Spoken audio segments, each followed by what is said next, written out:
Hello everyone.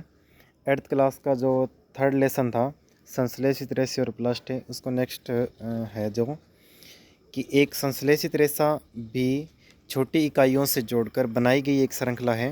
प्रत्येक छोटी इकाई वास्तव में एक रासायनिक पदार्थ है। इस प्रकार की अनेक छोटी इकाइयाँ मिलकर एक बड़ी एकल इकाई बनाते हैं जो बहुलक अंग्रेज़ी में पॉलीमर कहते हैं। कि जो छोटी छोटी बहुत सारी इकाइयाँ मिलकर एक श्रृंखला का निर्माण करते हैं या संरचना का निर्माण करते हैं, उस संरचना को क्या कहते हैं? बहुलक कहते हैं। पॉलीमर शब्द ग्रीक भाषा के दो शब्दों पॉली तथा मर से मिलकर बना है। पॉली का अर्थ अनेक होता है तथा मर का अर्थ भाग अथवा इकाई है। अतः एक पॉलीमर या बहुलक बहुत सी इकाइयों के दोहराने से बनता है। बहुलक प्रकृति में भी पाए जाते हैं। उदाहरण के लिए कपास एक बहुलक है जो सेल्यूलोज का कहलाता है। सेल्यूलोज बड़ी संख्या में ग्लूकोज इकाइयों द्वारा निर्मित होता है। फिर है संश्लेषित रेशों के प्रकार। उसके अंदर जो पहला है संश्लेषित रेशों से मतलब है कि जो मानव द्वारा निर्मित होते हैं वो संश्लेषित रेशे कहलाते हैं। पहला पॉइंट क्या है रेयन का, कि आपने कक्षा 7 में पढ़ा है कि रेशम कीट से प्राप्त किया जाता है। जो रेशम जो तागा है वो कहाँ से प्राप्त होता है? रेशम कीट से, जो शहतूत के वृक्ष से प्राप्त किया जाता है। इसकी खोज चीन में हुई थी और इसे लंबे समय तक कड़ी सुरक्षा में गोपनीय रखा गया।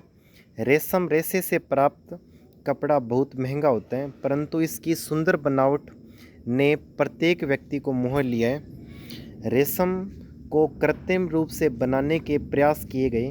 19वीं सदी के अंतिम छोर पर वैज्ञानिकों को रेशम समान गुणों वाले रेशे प्राप्त करने में सफलता प्राप्त हुई। इस प्रकार का रेशा काष्ठ लुगदी के रासायनिक उपचार से प्राप्त किया जाता है और यह रेशा क्या कहलाता है? रेयान या कृत्रिम रेशम कहलाता है। तो जो रेशा है रेशम है उसको काष्ठ लुगदी के रासायनिक उपचार द्वारा प्राप्त करना क्या कहलाता है? रेयान कहलाता है। यद्यपि रेयान प्राकृतिक स्रोत काष्ठ लुगदी से प्राप्त किया जाता है, यह एक मानव निर्मित रेशा है। यह रेशम से सस्ता होता है, परंतु इसे रेशम रेशों के समान बुना जा सकता है। इससे रंगों की कई किस्मों में रंगा जा सकता है।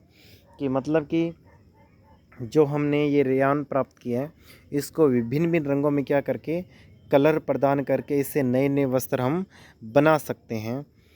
तो रेयन को कपास के साथ मिलाकर बिस्तर की चादर भी बनाई जा सकती है। तो अथवा ऊन के साथ मिलाकर कालीन या गलीचे भी बनाए जा सकते हैं।